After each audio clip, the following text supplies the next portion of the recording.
काशी के मणिकर्णिका घाट पर चल रहे पुनर्विकास कार्यों को लेकर पिछले 6 से 7 दिनों से राजनीतिक घमासान मचा हुआ है। जेसीबी से प्राचीन संरचनाओं को ढाहे जाने की तस्वीरों से उत्तर प्रदेश समेत पूरे देश के माहौल गर्मा गया है। विपक्षी दलों के लगातार हमले के बीच आज मुख्यमंत्री योगी आदित्यनाथ वाराणसी पहुंच गए। बताया जा रहा है कि सीएम कुछ यहां पर प्रेस कॉन्फ्रेंस भी की और इस मुद्दे पर जवाब भी दिया है।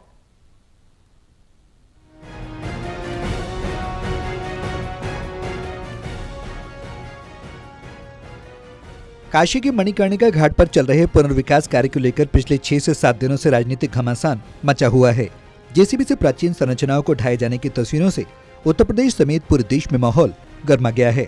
विपक्षी दलों के लगातार हमले के बीच आज मुख्यमंत्री योगी आदित्यनाथ वाराणसी पहुंच गए।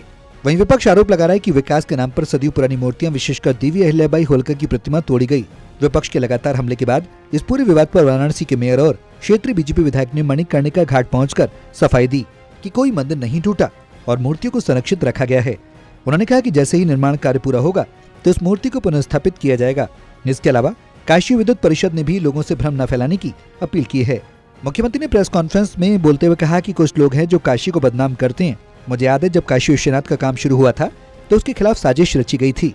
आज भी वही लोग काशी को बदनाम कर रहे हैं और टूटी हुई मूर्तियों की तस्वीरें सोशल मीडिया पर डालकर भ्रम फैला रहे हैं कि मूर्तियां तोड़ी जा रही हैं। इससे ज्यादा सफेद झूठ कुछ नहीं हो सकता।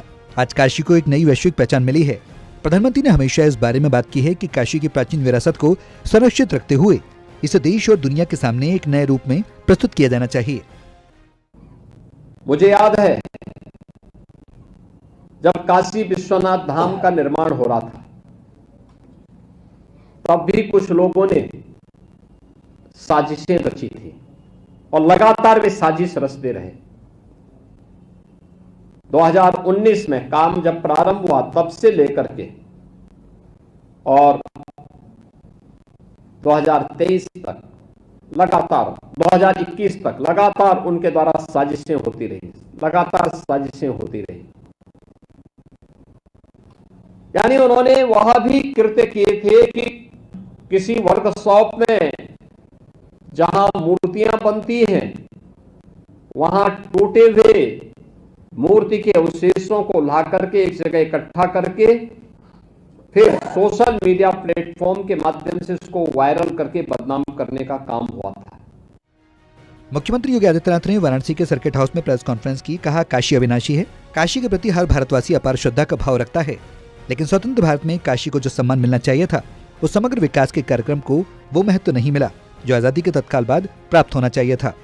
पिछले 11 से 11.5 साल के अंदर काशी एक बार फिर से अपनी आध्यात्मिक और सांस्कृतिक विरासत का संरक्षण करते हुए उनका संवर्धन भी कर रहा है और भौतिक विकास के कार्यों के माध्यम से नई ऊंचाई को प्राप्त कर रहा है। सीएम योगी ने आगे कहा कि यह हमारा सौभाग्य है कि काशी का प्रतिनिधित्व देश की संसद में प्रधानमंत्री मोदी करते हैं। प्रारंभ से ही उन्होंने इस बारे में कहा कि काशी के पुरातन काया को संरक्षित करते हुए इसे नए कलेवर के रूप में देश और दुनिया के सामने प्रस्तुत किया जाना चाहिए और उसी के अनुरूप पिछले 11 से 11.5 सालों में काशी में योजनाएं शुरू की गईं। तकरीबन 55,000 करोड़ से अधिक की परियोजनाएं काशी के लिए स्वीकृत हुई हैं, जिनमें से 36,000 करोड़ की परियोजनाएं लोकार्पित हो चुकी हैं और शेष योजनाएं प्रगतिशील तेजी के साथ आगे बढ़ रही हैं। काशी के अंदर 2014 के पहले किस प्रकार की स्थितियां थी ये किसी से छुपा हुआ नहीं है। काशी के अंदर एवरेज अगर 2014 के पहले आप देखें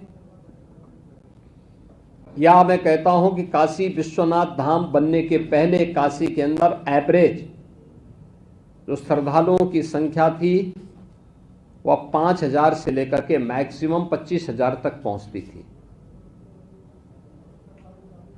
आज उसी काशी में एवरेज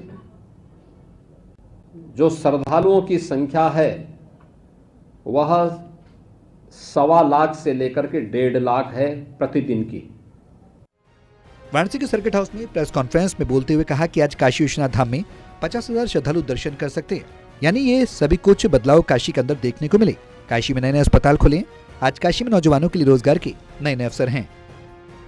वाराणसी से टोटल न्यूज के लिए अबेंद्र प्रताप सिंह की रिपोर्ट।